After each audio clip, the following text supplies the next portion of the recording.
दोस्तों, आज के अपने इस वीडियो में मैं आपको जापान की एक चुड़ैल जिसका नाम हाची साकुसामा है उसके बारे में कुछ जानकारी देने वाला हूँ और उसी से जुड़ी एक सच्ची रहस्यमयी घटना भी सुनाने वाला हूँ। सो प्लीज़ वीडियो को एंड तक ज़रूर सुनना और ऐसे ही हॉरर और मिस्टीरियस कंटेंट रोज़ सुनने के लिए सब्सक्राइब कीजिए कार्तिक वन। ये घटना जिनके साथ घटी है उनका नाम मिनाटो है और आगे की घटना मैं आपको मिनाटो जी का पॉइंट ऑफ व्यू से ही सुनाऊंगा।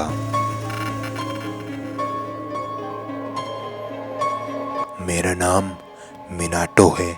यह घटना मेरे साथ तब घटी थी जब मैं 12 साल का था और ये घटना है 1992 की।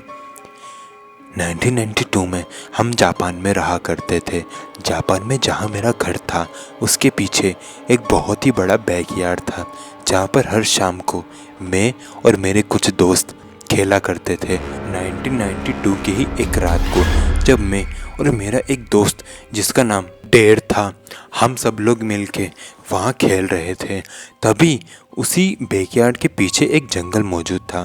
तभी उस जंगल में से किसी के आवाज़ करने की आवाज़ आने लगी। वो आवाज़ कुछ इस तरह थी, पो पो पो पो। ये आवाज़ हमें जंगल के अंदर से ही आ रही थी। मैंने डेर को कहा कि डेर, क्या तुमने ये आवाज़ सुनी जो अभी अभी आई? तो डेर ने कहा कि नहीं, मैंने तो कोई आवाज़ नहीं सुनी। तो मैंने सोचा कि शायद मेरा वहम होगा और उसके बाद मैं और बाकी सब लोग वापस से खेलने लगे। हम लोग जब खेल ही रहे थे तो खेल खेल कर मुझे बहुत ज़्यादा प्यास लगने लगी और मैं पानी पीने के लिए अपने घर में आ गया। जब मैं पानी पी के घर से बाहर आया तो मैंने देखा कि डेर जंगल की तरफ देख रहा है और वो जिस तरफ देख रहा था वहाँ पर एक पेड़ मौजूद था और पेड़ के पीछे करीबन 8 फुट लंबी एक लड़की खड़ी थी जिसके बहुत ही बड़े बड़े बाल थे। उसने अपने सर पर गोल्डन कलर की हैट पहनी हुई थी और उसका मुंह उस हैट से आधा ढका हुआ था, जिस वजह से मैं उसकी शक्ल नहीं देख पा रहा था। और वो लड़की डेर की तरफ देख देख कर बहुत ही ज़्यादा ज़ोर ज़ोर से हंस रही थी। इतनी ज़्यादा डरावनी हंसी मैंने मेरी ज़िंदगी में आज तक नहीं सुनी थी। मैंने जैसे ही उसकी वो हंसी सुनी तो मुझे मेरे पापा की बताई हुई एक ही बात याद आई। उन्होंने मुझे बताया था कि जापान में एक चुड़ैल रहती है जिसकी करीबन 8 फुट लंबी हाइट होती है। उसके बड़े बड़े बाल होते हैं और वो अपने सर पर गोल्डन कलर की हैट पहन के रखती है जिससे उसका आधा चेहरा ढका हुआ होता है। ये बात जैसे ही मुझे याद आई तो मैं डर से दहल गया और डेर को चिल्ला चिल्ला कर वहाँ से बुलाने लगा। और डेर ने जैसे ही मेरी आवाज़ सुनी तो वो एक झटके से हटक आया। ऐसा लग रहा था कि मानो वो चुड़ैल उस डेर को अपने वश में किए हुए थे। डेर ने जैसे ही मेरी आवाज़ सुनी तो वो पीछे पलटा और उसने मुझे कहा कि मिनाटो देखो, वहाँ पर एक लड़की खड़ी हुई है। तो मैंने उसे कहा कि वो कोई लड़की नहीं है बेवकूफ़, वहाँ से भागो जल्दी से, नहीं तो तुम मारे जाओगे। डेर वहाँ से भागते हुए मेरे घर में आ गया और मैंने उसे सारी बातें बताई कि आखिर वो कौन थी और वो तुम्हें मारना चाहती थी। ये सुनने के बाद डेर बहुत ही ज़्यादा डर गया और हमने डेर के मम्मी पापा को हमारे घर में बुला लिया। डेर के मम्मी पापा हमारे घर में आ गए और मैंने उन्हें सारी चीज़ें बताई और मैंने उन्हें यह भी बताया कि कैसे हाची साकुसामा ने डेर को चुन लिया है। मेरे पापा ने मुझे बताया था कि जब भी हाची साकुसामा किसी बच्चे को चुन लेती है तो वो उसे मार कर ही छोड़ती है और ये हाची साकुसामा हमेशा हर बच्चे को ही अपना शिकार बनाती है।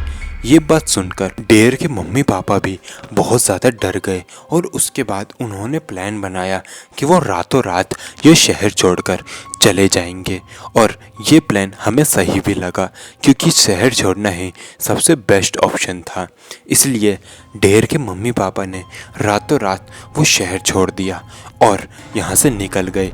लेकिन उसके अगले ही दिन हमने अखबार में एक खबर पढ़ी जिसमें लिखा था कि एक फैमिली जिसका एक्सीडेंट बाईपास पे हो गया है, वहाँ पर 2 मियाँ बीवी की लाशें मिली हैं।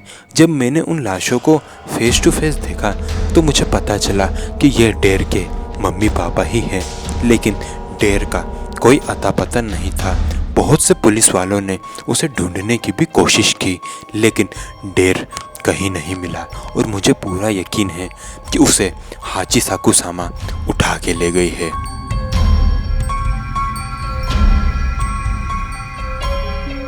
दोस्तों, अब मैं आपको इस हाची साकुसामा के बारे में कुछ इम्पोर्टेंट जानकारी देना चाहूँगा।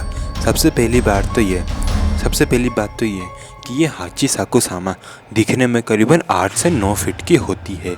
इसकी हाइट बहुत ही ज़्यादा लंबी होती है। ये हमेशा अपने शरीर पर सफ़ेद कलर का कपड़ा डाल के रखती है और इसके बाल भी इसके पैरों तक जाते हैं। और ये हमेशा अपने मुंह पे गोल्डन कलर की हैट मतलब टोपी पहन के रखती है जो कि गोल्डन कलर की होती है। और इसकी हैट इसके चेहरे को आधा कवर करके रखती है, जिस वजह से इसका शक्ल कोई भी नहीं देख पाता।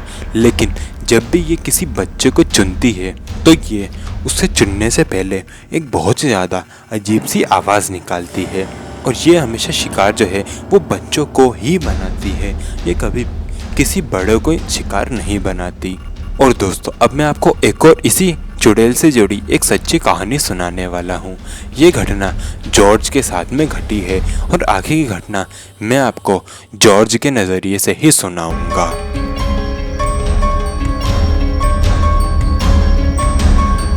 मेरा नाम जॉर्ज है।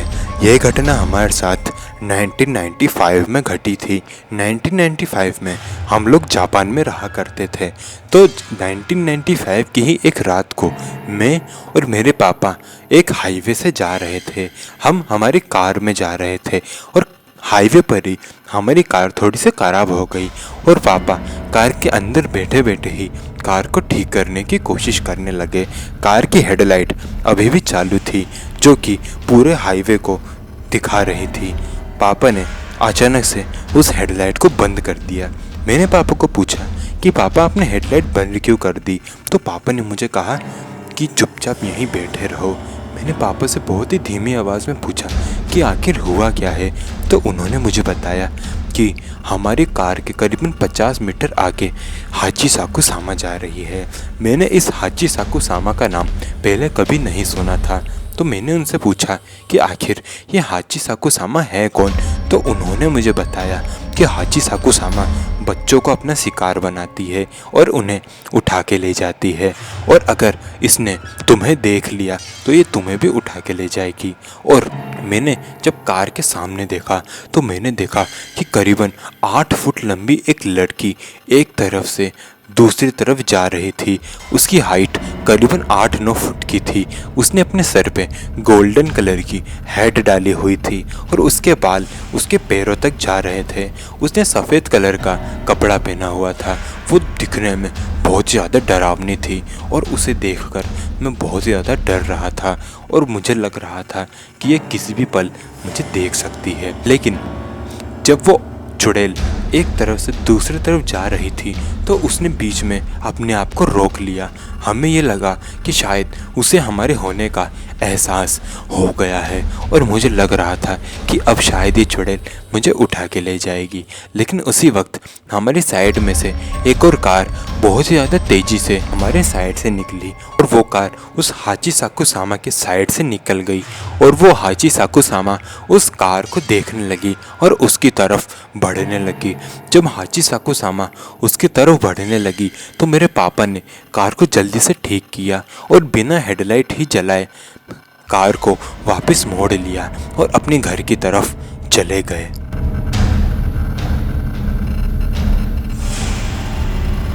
तो दोस्तों, आज की ये वीडियो होती है यहीं ख़त्म। अगर आपको वीडियो पसंद आए तो वीडियो को लाइक ज़रूर करना, वीडियो को शेयर भी ज़रूर कर दीजिएगा और ऐसे ही हॉरर और मिस्टीरियस कंटेंट रोज़ सुनने के लिए सब्सक्राइब कीजिए कार्तिक वन। दोस्तों, ये जो दूसरी घटना मैंने आपको सुनाई है, ये आपको रियल लगती है या फेक, मुझे कमेंट में ज़रूर बताना। ये घटना वैसे तो मैंने रेडिट से ली थी, लेकिन ये सुनने में बहुत ही अजीब सी लगती है, इसलिए मैं आपसे पूछना चाहूँगा कि आपको ये घटना कैसी लगती है। खैर, मेरे इंस्टाग्राम का लिंक आपको मिल जाएगा डिस्क्रिप्शन बॉक्स में।